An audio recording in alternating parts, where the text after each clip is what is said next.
We're going to cross live now to the National Treasury briefing. We must do more with less, review government spending critically, root out waste. Every cent of public money must be spent wisely. The second issue, we must strengthen revenue collection. Revenue collection. As you are aware, in the same budget, I'm making provision for SARS to collect more, particularly for those who still owe SARS, to deal with illicit trading.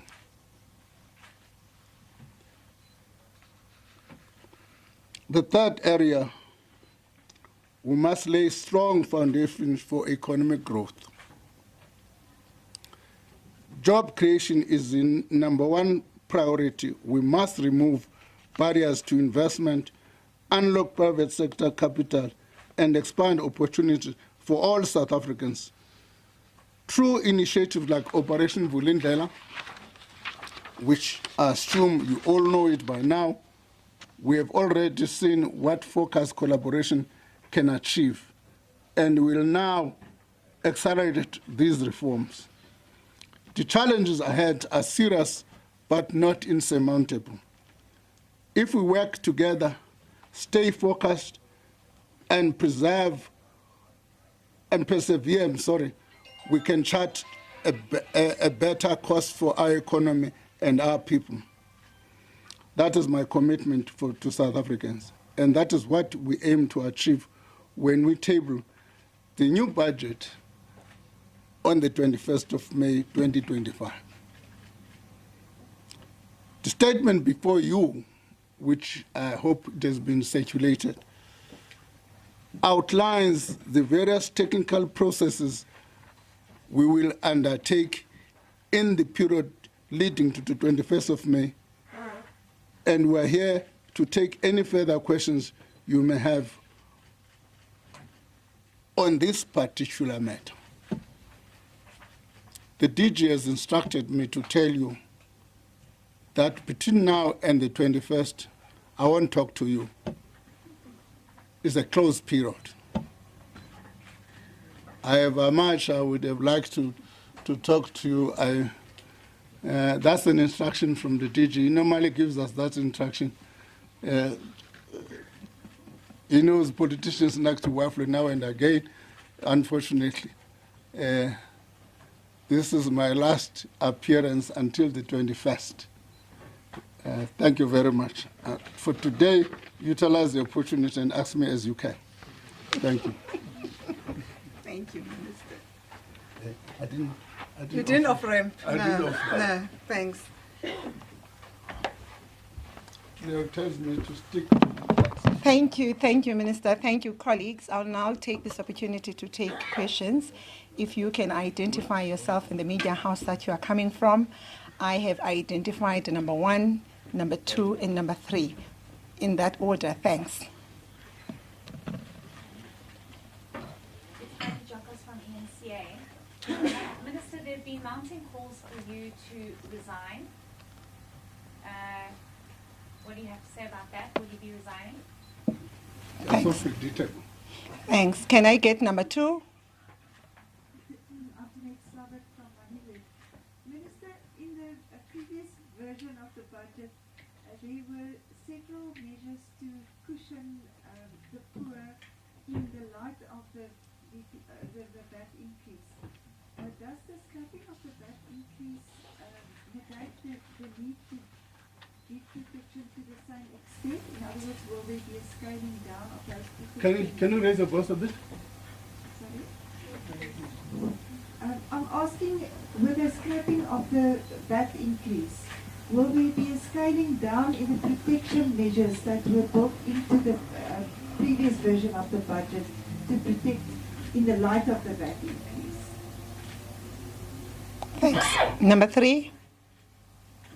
You may come in, introduce yourself, the organization you're representing. Good day, I'm SABC News. I just want to ask the Minister if you are quite certain that this budget that you're going to be presenting will be approved by Parliament? And what is it that you're doing to ensure that you don't go through the same hurdles this one will go through? And then the second question is, what are some of the practical steps that will be following from now on leading up to the 21st of May in terms of budget process? Thank you so much. Over to you, Minister.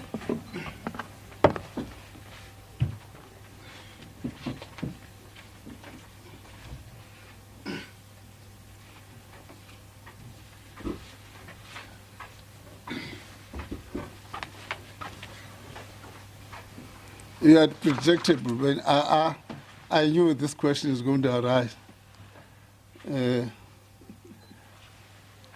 Let me put it in proper context first and foremost.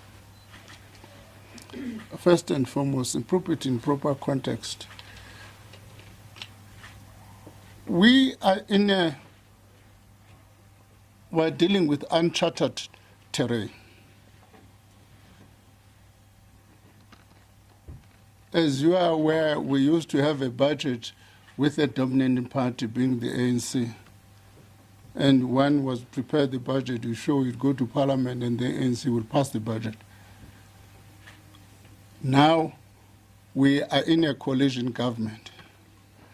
That coalition government takes two forms.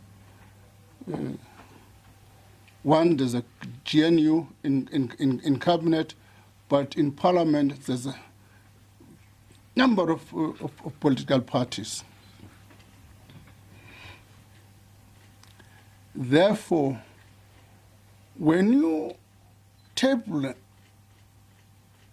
a money bill, Section 77 of the Constitution empowers me to do that. I was within my constitutional parameters to table a money bill. What then happened, because of the nature of the coalition politics, we couldn't find consensus, both in cabinet and in the legislature. I'm not going to put blame on anybody, but that process on its own, because all of us are new in this thing, was messy. That process on its own is messy. We all have learned from it. All of us have learned it because we might have gone to it not anticipating the kind of challenges we faced. Now, it would be unfair to say to me, having performed in terms of my constitutional obligations of proposing a money bill in Parliament and get into an environment of multi-party environment which created largely attention, and then say, I must resign. At this stage where I sit, I think in that context, people must understand this thing in that context. By the way, on this question, let me conclude by saying that decision does not lie with me. It lies with the president. But I'm mindful of the fact that the president has been participating he himself in this process. He understands the nature of the challenges we've been experiencing in dealing with this problem. So I don't think I can answer that question and say that's my intention at the moment. No. There are two aspects to the second question, questioning the impact. The first one was, which one are going to be reversed? All of those that were related to caution the impact as a result of VAT, those will be removed because there's no longer VAT now. But the strategic thrust of cushioning the impact on the poor in terms of dealing with social services which affect the poor, which is education, health, and social protection, those remain the strategic focus of government. Will the bill be approved by Parliament? I can't second guess Parliament. I must respect Parliament's autonomy and say we'll approach Parliament in the manner we've done with the respect it desires. And our duty is to present a case to Parliament to approve this one. And I think that's what we're working on. When you talk about the steps, what are the steps we're doing? We're trying to construct a budget between now and the 21st, and those steps are outlined in the press statement, so that we can produce a saleable document to Parliament. That's the kind of work we're trying to do now. And given this complexity of coalition governments, we've got to work hard in such we can produce a document which will be saleable. Thank you.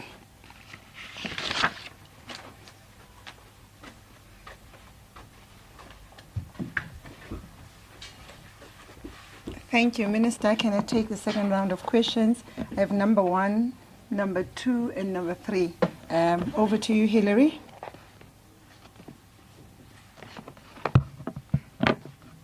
Very quick question, Minister. Are you looking at any asset sales to plug the revenue gap that is going to be left not only by... Am I looking at what? Assets. Treasury? What assets? You said asset sale, right? Sorry? Asset sales, Yeah. yes.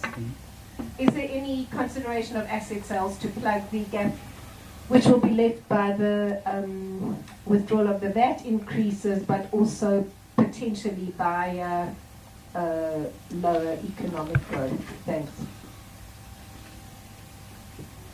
Thanks, number 2. Bloomberg News. Just a few practical questions for clarity, ministers and DG maybe.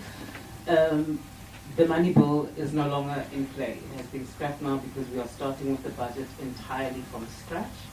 This is not a tinkering, an amendment here and there. The entire budget is being reworked. Can you just give clarity on that? And then you wrote to the Speaker, I believe, yesterday regarding this 21 May date. Has this date now been confirmed, or does it have to go to the programming committee just in terms of the process around the date? What was that? And then... Does the dates and the few dates for proclaiming, has it been approved with the Speaker? And then in terms of the timelines that we're now working with, according to the PFMA, this needs to be wrapped up by July. Is that still the case? DG, maybe you can just walk us through what the deadlines are ordinarily, and now that we're here, given that we're past April and the financial year, what are the implications for this delay for Nakoda? Thank you very much. Thanks. Just before number 3 comes in, can the GCIS technical team assist? The colleagues online cannot hear at all. If you can just assist in that technical glitch. Can I get number 3?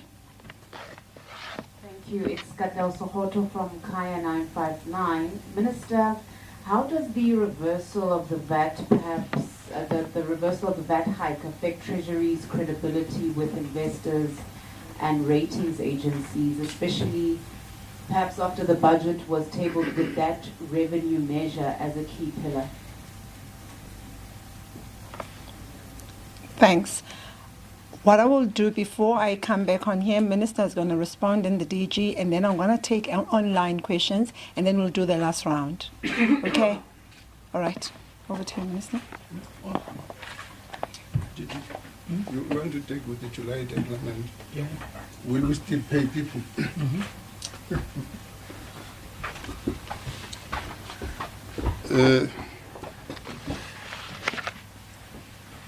On this simple question, do we have asset sales in the back of our mind for this purpose? No.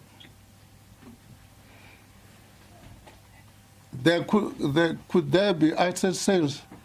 There's a possibility, but we're not factoring that here. There's ongoing work in different areas where there is ports and so on, but it's not something which is taken into account in this thing. The practical question about programming, we have approached the Speaker for the 21st, As I understand, the Speaker is taking that to the Programming Committee today. Your second part of your question, the DG will deal with it. He's also going to add on the credibility issue. Let me say why we are not worried. Why we are not worried.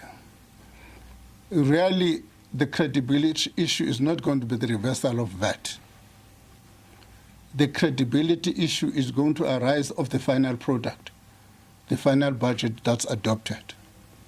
Whether that budget will reflect fiscal sustainability and fiscal prudence, that's where the credibility issue will arise.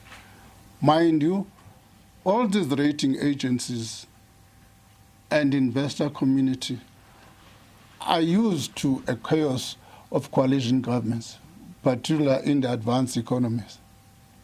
For them, it's not something new. Not something new. I've spent some time as well after my chaos to try and understand how people work and read, how people work in this environment. And clearly, we're not alone. And the investor community is not their worry. Their worry is going to be, what is the final product? To what extent is that final product going to reflect fiscal prudence and fiscal sustainability? Did you want to add on these 2 points?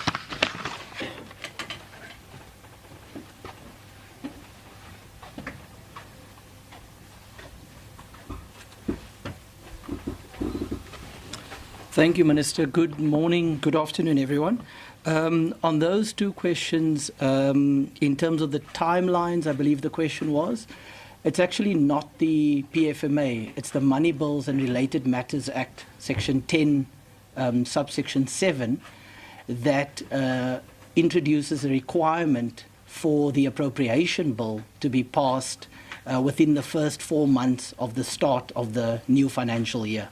So the 1st of April plus 4 months, that's the actual deadline that needs to be met. And we will obviously be working with Parliament to ensure that we can meet that deadline. Secondly, in terms of the execution and the credibility, I think just 2 points to add on to what the Minister said. The first point is that you'll know that the PFMA does allow provision for spending to continue. So fortunately, we have a provision in the PFMA that says that the departments can continue to spend in line with the previous year's budget up until certain limits. And so from a spending point of view, the business of government is continuing. But getting to the broader question about fiscal credibility, which the Minister has touched on, we had an opportunity to engage with investors on the sidelines of the spring meetings in Washington last week. And the feedback from investors is exactly that. Fiscal credibility is measured by both the investors and by the rating agencies as a function of how effective we are as custodians of public finances. And so that is in turn a function of whether we meet our fiscal goals or not. So what they will be looking to us for, and for the government as a whole, is are we able to meet the fiscal goals that we've set for ourselves?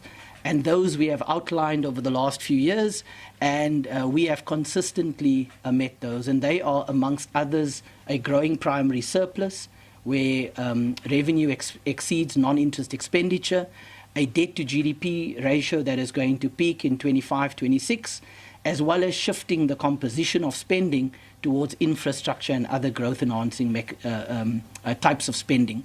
So for them, the test is, will the new budget that we are going to table meet those fiscal goals? And to the extent that it does, fiscal credibility is intact. To the extent that it doesn't, it starts putting fiscal credibility under threat. Thank you.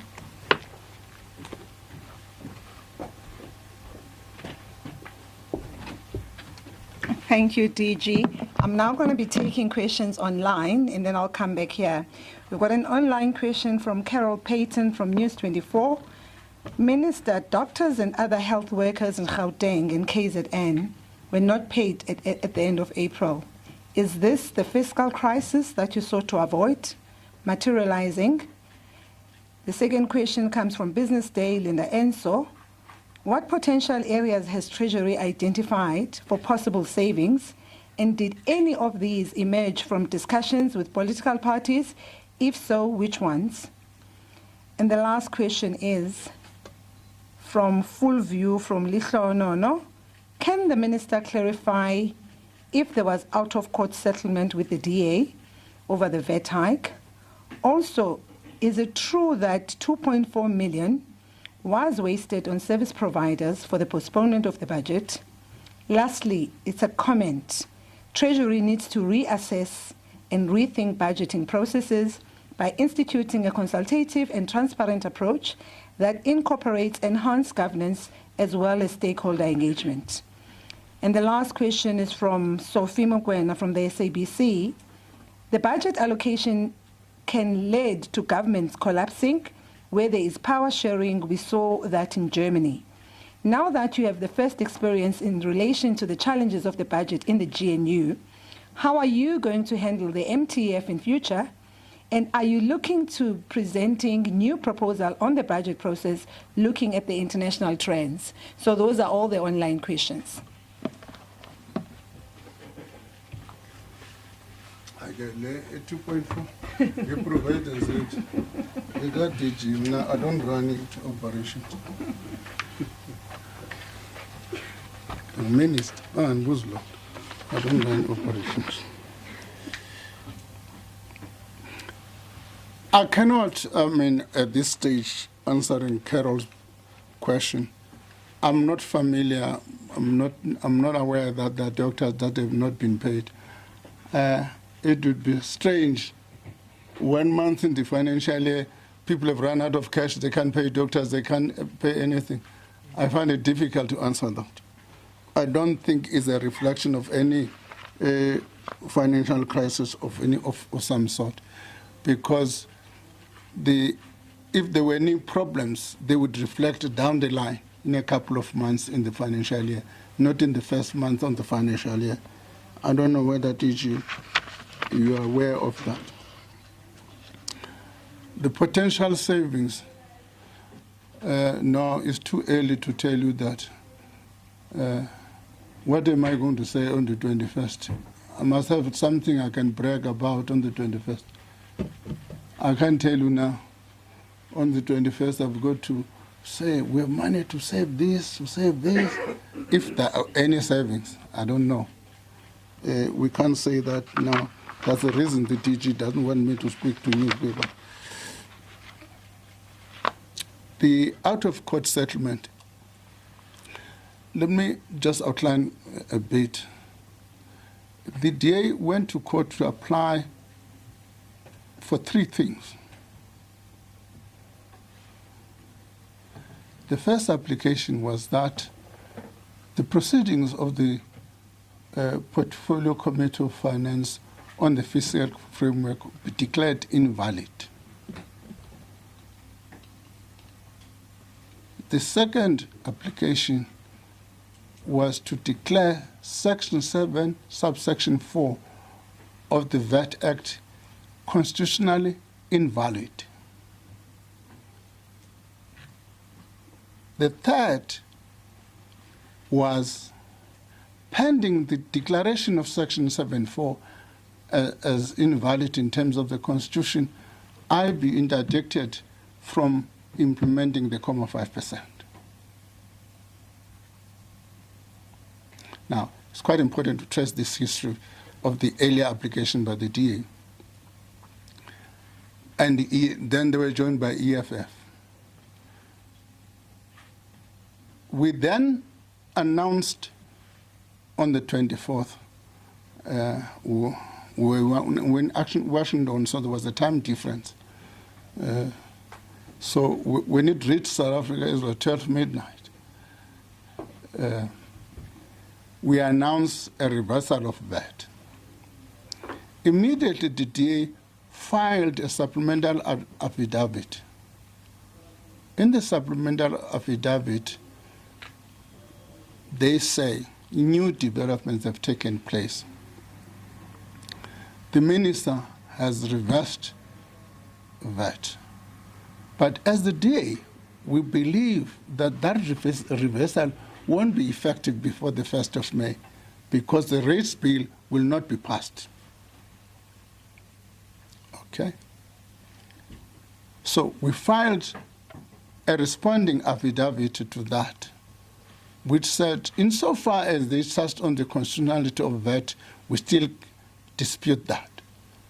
But insofar as they say they are applying for the suspension of the rate increase, we have reversed it in any event. We have got no intention to oppose that part. Okay? The legislature says the implication of the minister's reversal is such that the minister will have to put up a new fiscal framework. Therefore, we are not defending the reversal of the fiscal framework dispute anymore, because we are going to replace it in any event. We then settled on those two bases. The first one, the legislature agreed not necessarily for declaration of invalidity of the proceedings, but for the setting aside of those provisions, given the fact that there's a new fiscal framework which is coming. We also settled with them on the basis that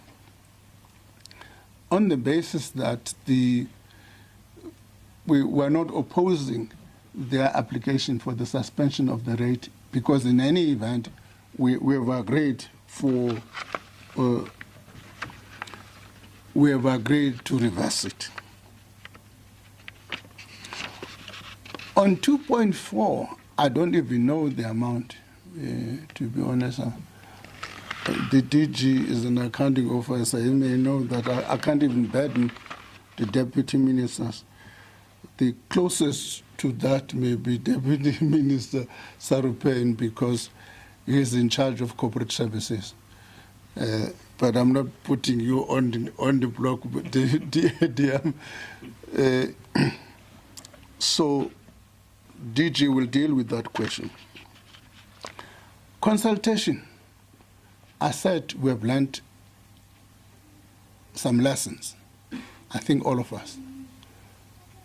Once the budget is passed by Parliament finally, we intend developing a new process which takes into account the current environment. And that process, what consultation machinery we need to take in place and what process we need to take to develop. And that consultation in our mind has got to start in September, before the medium-term budget policy statement. Because the medium-term budget policy statement is a key milestone, because it shapes the content of the February budget. So we'll be developing a process of consultation in this regard, particularly in the GNU. Sophie's question about the MTF, what was it? The budget allocation can lead to governments collapsing where there is power sharing. We saw that in Germany.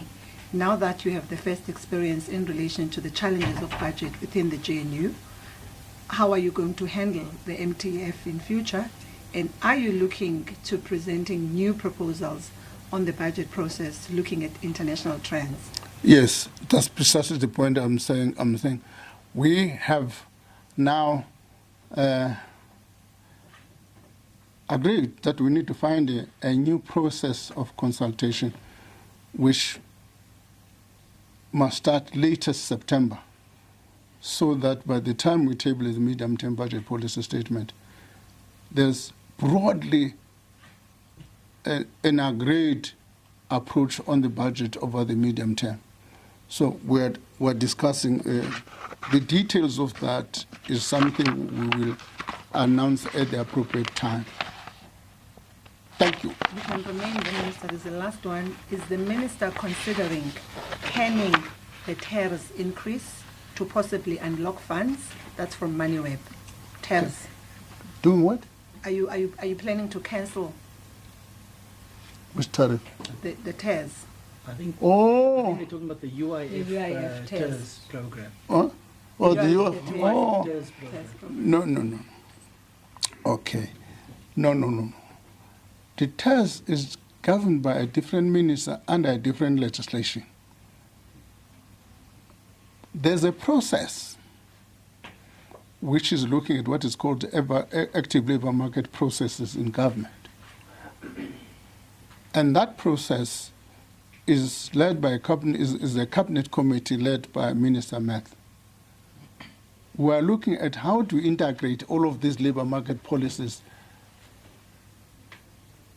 into a coherent policies. As part of that, TERS will be part of those policies that are going to be taken into account. We will then, in my view, have an omnibus bill which makes amendments to the different legislation as we did with FATF, which will then make the necessary legislative changes. For now, the UIF is governed by a different act.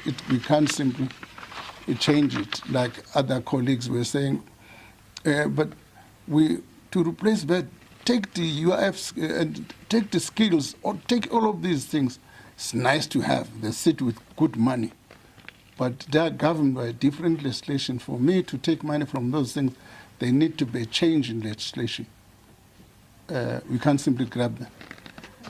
Okay? Thank you. DG? Upatela about 2.4 million. 2.4 million, I didn't know.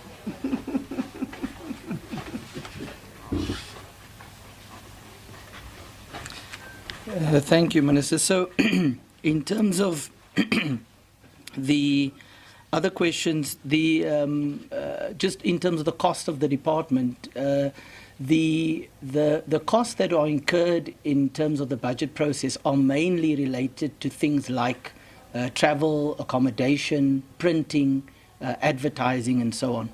And so the costs associated with the past two budgets does not constitute fruitless and wasteful expenditure. However, what we have done and what we will continue to do for the next budget is to see how we can further limit those costs, because we are mindful of the fact that these costs, as they are being incurred and as we are doing multiple budgets, they can be viewed in a very negative light. So, for example, for the next budget that we are tabling, we are going to cut down on the printing, for example. Some of the documents will only be made available electronically, and we will cut down on other aspects of the budget process as well to ensure that we are able to generate savings in that regard. There was also a question about the process, the budget process, and let me just talk about it from a Treasury perspective. We are constantly making changes to enhance the budget process. Some of those changes were introduced in the last budget cycle, where we changed, for example, the configuration of the technical committees that discuss some of the budget process, some of the budget elements, in order to create a more inclusive process and outcome. And we are currently considering further amendments to the technical process, which we can talk about further when we table the budget on the 21st. But they will include things like how we embed more concretely processes around spending reviews, for example, into the budget process itself, so that those spending efficiencies can come through more clearly.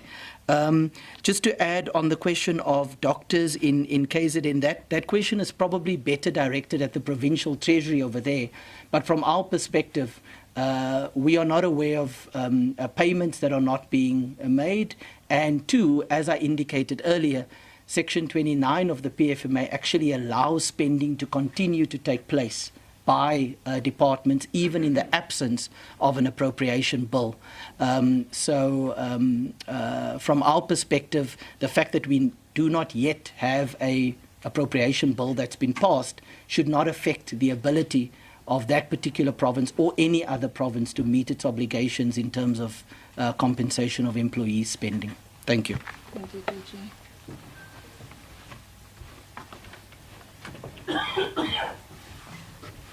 I'm now going to take the last round here in Pretoria, and then I'm also going to take the last round online, and then we'll close our briefing.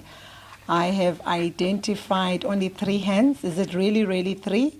So that I check I'm not leaving anybody behind. Okay, it's 4. Right, number 1, number 2 in red, number 3, can't say number 4. Now is number 4. She's coming again. Okay, all right. In that order. With everything else that happened, what, Minister, would you say was some of the lesson learned from what happened with regards to what happened in Parliament and the issue of VAT?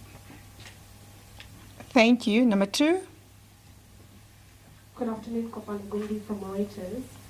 Minister, in the last 2 iterations of the budget, you said that while there were new and persistent spending pressures, you still had a commitment to fiscal consolidation and to stabilizing generally South Africa's budget. Can the same be said? Should we expect that same sentiment coming through in this upcoming budget? And then, secondly, you say you're in consultation with political parties before you present in Parliament. Now, you also mentioned that that was critical in order to facilitate some of these new spending pressures that were essential. Does that now mean when we are looking at Budget 3.0 that we're going to see expenditure cuts that was asked for from all of the various role players so that you can balance some of the new spending pressure with expenditure cuts? Thank you. Kopano, but your last leg of your question, Minister has probably responded to earlier on. Remember, he said he will not be able to say anything regarding what's to come on the budget. And now yeah, it's okay, but that has already been covered. All right. Number 3. Minister, just a question of clarity. You said you've agreed to start this consultation process in September already. That agreement, who agreed? Is it between you and Treasury? Is it in the GNU or you and the legislature? Who are the parties to the agreement? Thanks. I also think that question, Minister was saying futuristic, but he can probably clarify. I don't think he was saying there's an existing agreement in place. Number 4. Just on the head of the budget office being on sabbatical, is there any consideration around calling him, asking him to maybe stay that sabbatical, and is he agreeable if that conversation has happened? Thank you. Thank you. Over to you, DG, and then Minister.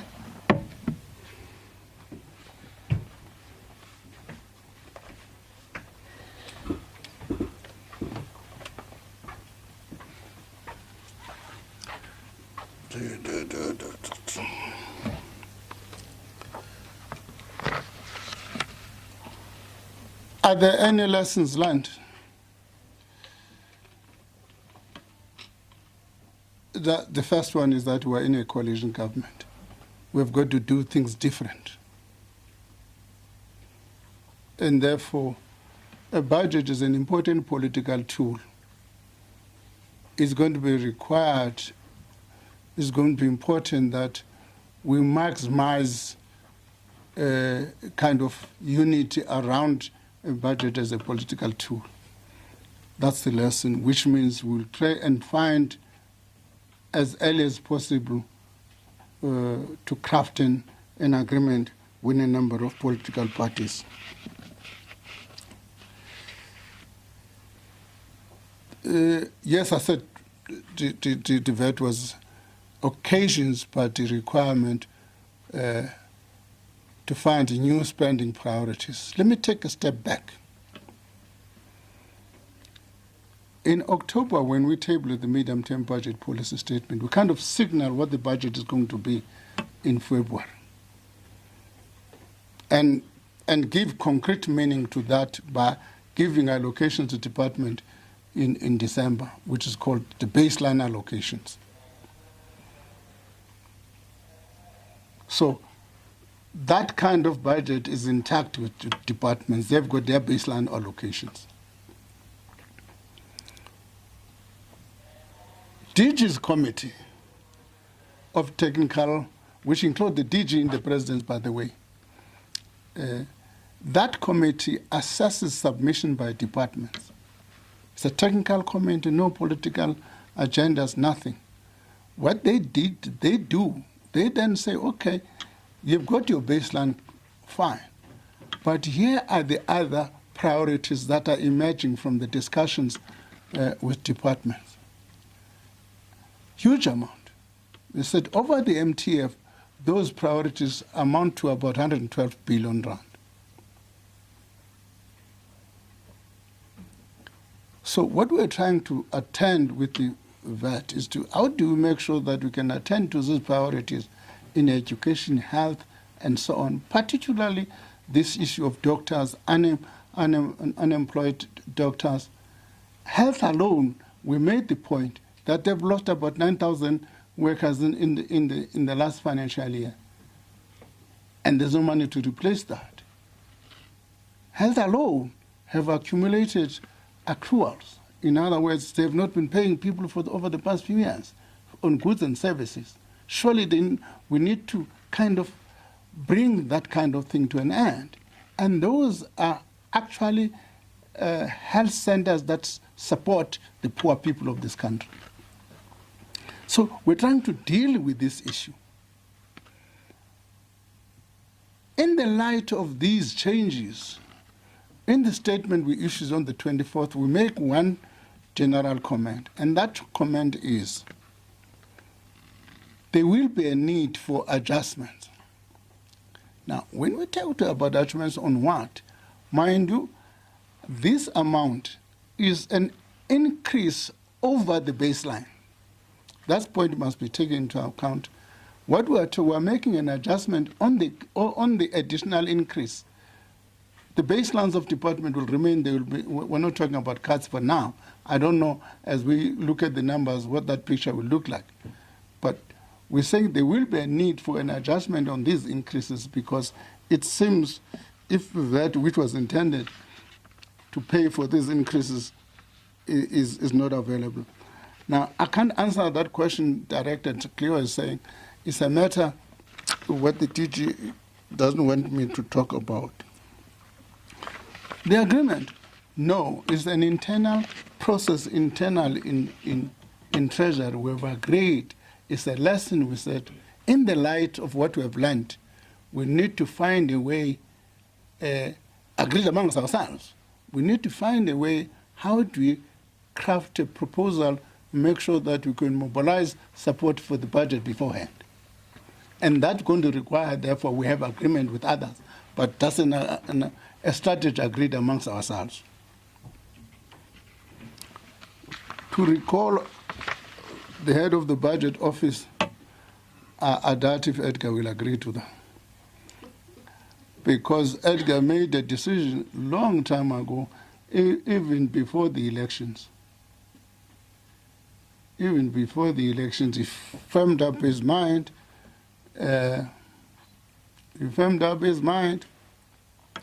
Even last year, we're trying to say, hey, in this mess, I will not prefer to reconsider it. So he's firmed up mind, he went to rest, he went to take sabbatical, and so on and so on. But I don't know, that is his boss. I'll make a comment. That is his boss. He can make a better comment on that. Minister Carol Payton wants you to stay there. She's asking, you belong to a political party that loves to add more spending items but doesn't like taxes. When you talk about lessons, do you think your party has learned a lesson on this one? That's above my pay grade. Mr. Mbalula is better placed to answer that question. Mr. Mbalula is better placed. He's got a press conference at 2. It would be useful that question is directed to him. Thank you, Minister. And then another one. MKP has asked for a motion of vote of no confidence over you. What is your view? That's from Heart FM. No, I've not read the Constitution. I don't know whether there's any provision in the Constitution for a vote of no confidence on a minister. I've not read the Constitution. All I do know is a vote of confidence to on the President. If that president falls and then I fall, I know that. Thank you, Minister. But for me, for as long as he wants me to work, I think I'm going to work. Thank you, Minister.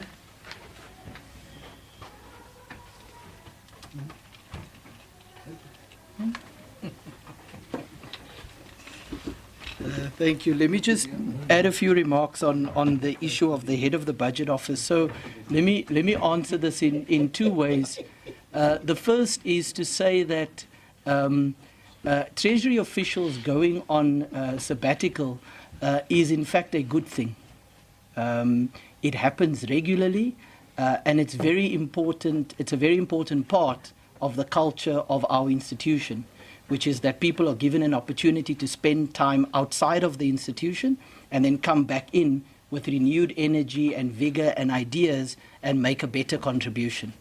It is also consistent with a broader public service regulations that allow for officials to be able to take sabbaticals and then come back. Incidentally, we've had over the last few years a number of Treasury officials that have either gone to study at Harvard or that have taken other kinds of sabbaticals to do their research, and then they come back into the system. So I think it's important to start with that perspective. The second part of it is that whenever a senior official leaves the Treasury, even if it is only for 6 months, as is the case with Edgar, it always is a loss for the institution during that period. Fortunately, Edgar leaves behind, the head of the budget office leaves behind a very capable team that he has helped to build over the last few years, including a new head of fiscal policy, which is a very key person in putting the budget together. And this is incidentally also the person that returned from Harvard not too long ago. And so the idea that Edgar should come back, or the head of the budget office should come back to manage the process, is something that we have not even entertained. There are capable teams in that division that can manage it. And then also to make the final point that the budget is not something that is done by the budget office alone in the National Treasury. The Economic Policy Division does the macro forecast. The Asset and Liability Management Division does the borrowing projections. The Tax Policy Division does all the revenue estimates and projections. The Intergovernmental Relations team does the division of revenue process. The Public Finance team does all the estimates of expenditure for the national departments and the entities and so on. So it's a multi-divisional process that is coordinated by the head of the budget office, and we are very confident that Marumo, who has stepped in to Edgar's shoes over the next few months while he's on sabbatical and before he returns in 6 months' time, is more than capable to be able to manage this process under, of course, the guidance of the Minister, the DMs, myself, and the rest of the Treasury Exco. Thank you.